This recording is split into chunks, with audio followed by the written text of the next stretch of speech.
Seconde épître de Paul à Timothée. Chapitre 1. Paul, apôtre de Jésus-Christ, par la volonté de Dieu, pour annoncer la promesse de la vie qui est en Jésus-Christ, à Timothée, mon enfant bien-aimé, que la grâce, la miséricorde, et la paix te soient données de la part de Dieu le Père, et de Jésus-Christ notre Seigneur.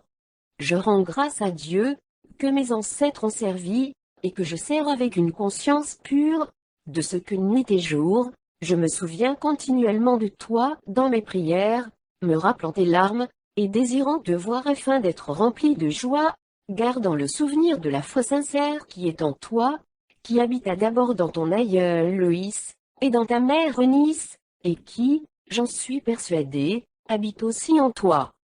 C'est pourquoi je t'exhorte à ranimer le don de Dieu, que tu as reçu par l'imposition de mes mains. Car ce n'est pas un esprit de timidité que Dieu nous a donné, mais un esprit de force, d'amour et de sagesse. N'aie donc point honte du témoignage à rendre à notre Seigneur, ni de moi, son prisonnier. Mais souffre avec moi, pour l'Évangile, par la puissance de Dieu qui nous a sauvés, et nous a adressé une sainte vocation, non à cause de nos œuvres, mais selon son propre dessein, et selon la grâce qui nous a été donnée en Jésus-Christ avant les temps éternels, et qui a été manifestée maintenant, par l'apparition de notre Sauveur Jésus-Christ, qui a détruit la mort, et a mis en évidence la vie et l'immortalité par l'Évangile. C'est pour cet Évangile que j'ai été établi prédicateur et apôtre, chargé d'instruire les païens. Et c'est à cause de cela que je souffre ces choses. Mais j'en ai point honte, car je sais en qui j'ai cru, et je suis persuadé qu'il a la puissance de garder mon dépôt jusqu'à ce jour-là. Retiens dans la foi et dans la charité, qui est en Jésus-Christ, le modèle des saines paroles que tu as reçues de moi. Garde le bon dépôt, par le Saint-Esprit qui habite en nous. Tu sais que tous ceux qui sont en Asie m'ont abandonné, entre autres Phygèle et Hermogène. Que le Seigneur répande sa miséricorde sur la maison d'Onésiphore, car il m'a souvent consolé, et il n'a pas eu honte de mes chaînes. Au contraire, lorsqu'il est venu à Rome, il m'a cherché avec beaucoup d'empressement, et il m'a trouvé. Que le Seigneur lui donne d'obtenir miséricorde auprès du Seigneur, en ce jour-là. Tu sais mieux que personne, combien de services il m'a rendus à Éphèse. Chapitre 2. Toi donc, mon enfant, fortifie-toi dans la grâce qui est en Jésus-Christ. Et ce que tu as entendu de moi, en présence de beaucoup de témoins, confie-le à des hommes fidèles, qui soient capables de l'enseigner aussi à d'autres. Souffre avec moi, comme un bon soldat de Jésus-Christ. Il n'est pas de soldat qui s'embarrasse des affaires de la vie, s'il veut plaire à celui qui l'a enrôlé. Et l'athlète n'est pas couronné, s'il n'a combattu suivant les règles. Il faut que le laboureur travaille avant de recueillir les fruits. Comprends ce que je dis, car le Seigneur te donnera de l'intelligence en toutes choses. Souviens-toi de Jésus-Christ, issu de la postérité de David, ressuscité des morts, selon mon évangile, pour lequel je souffre jusqu'à être lié comme un malfaiteur. Mais la parole de Dieu n'est pas liée. C'est pourquoi je supporte tout à cause des élus, afin qu'eux aussi obtiennent le salut qui est en Jésus-Christ, avec la gloire éternelle. Cette parole est certaine, si nous sommes morts avec lui, nous vivrons aussi avec lui. Si nous persévérons, nous régnerons aussi avec lui. Si nous le renions, lui aussi nous reniera. Si nous sommes infidèles, il demeure fidèle, car il ne peut se renier lui-même.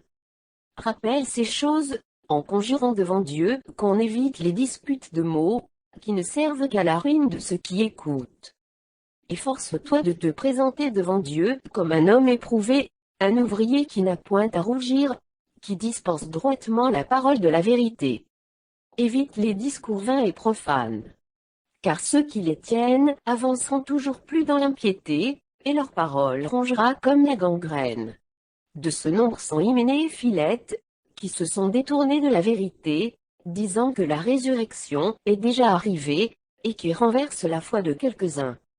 Néanmoins, le solide fondement de Dieu reste debout, avec ces paroles qui lui servent de sceau, Le Seigneur connaît ceux qui lui appartiennent. Et, quiconque prononce le nom du Seigneur, qu'il s'éloigne de l'iniquité. Dans une grande maison, il n'y a pas seulement des vases d'or et d'argent, mais il y en a aussi de bois et de terre. Les uns sont des vases d'honneur, et les autres sont d'un usage vil. Si donc quelqu'un se conserve pur, en s'abstenant de ces choses, il sera un vase d'honneur, sanctifié, utile à son maître, propre à toute bonne œuvre. Fuis les passions de la jeunesse, et recherche la justice, la foi, la charité, la paix, avec ceux qui invoquent le Seigneur, d'un cœur pur. Repousse les discussions folles et inutiles, sachant qu'elles font naître des querelles. Or, il ne faut pas qu'un serviteur du Seigneur ait des querelles. Il doit, au contraire, avoir de la condescendance pour tous, être propre à enseigner, doué de patience. Il doit redresser avec douceur les adversaires, dans l'espérance que Dieu leur donnera la repentance, pour arriver à la connaissance de la vérité, et que, revenus à leur bon sens, ils se dégageront des pièges du diable, qui s'est emparé d'eux pour les soumettre à sa volonté. Chapitre 3. Sache que, dans les derniers jours, il y aura des temps difficiles. Car les hommes seront égoïstes, amis de l'argent, fanfarons, hautains, blasphémateurs, rebelles à leurs parents, ingrats, irréligieux, insensibles, déloyaux, calomniateurs, intempérants, cruels, ennemis des gens de bien, traîtres, emportés, enflés d'orgueil, aimant le plaisir plus que Dieu, ayant l'apparence de la piété, mais reniant ce qui en fait la force. Éloigne-toi de ces hommes-là. Il en est parmi eux qui s'introduisent dans les maisons, et qui captivent des femmes d'un esprit faible et borné, chargées de péché, agitées par des passions de toute espèce, apprenant toujours et ne pouvant jamais arriver à la connaissance de la vérité. De même que Jeannès et Jambres s'opposèrent à Moïse, de même ces hommes s'opposent à la vérité, étant corrompus d'entendement, réprouvés en ce qui concerne la foi. Mais ils ne feront pas de plus grands progrès. Car leur folie sera manifeste pour tous, comme le fut celle de ces deux hommes. Pour toi, tu as suivi de près mon enseignement, ma conduite, mes résolutions, ma foi, ma douceur, ma charité, ma constance, mes persécutions, mes souffrances. À quelles souffrances n'ai-je pas été exposé à Antioche, à Icône, à Lystre? Quelles persécutions n'ai-je pas supportées, et le Seigneur m'a délivré de toutes. Or, tous ceux qui veulent vivre pieusement en Jésus-Christ, seront persécutés. Mais les hommes méchants et imposteurs avanceront toujours plus dans le mal, égarant les autres et égarés eux-mêmes. Toi, demeure dans les choses que tu as apprises, et reconnues certaines, sachant de qui tu les as apprises. Dès ton enfance, tu connais les saintes lettres, qui peuvent te rendre sage à salut par la foi en Jésus-Christ.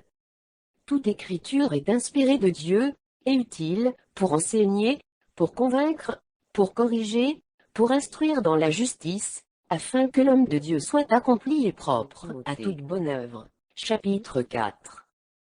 Je t'en conjure devant Dieu et devant Jésus-Christ, qui doit juger les vivants et les morts, et au nom de son apparition et de son royaume, prêche la parole, insiste en toute occasion, favorable ou non, reprend, censure, exhorte, avec toute douceur, et en instruisant. Car il viendra un temps où les hommes ne supporteront pas la saine doctrine.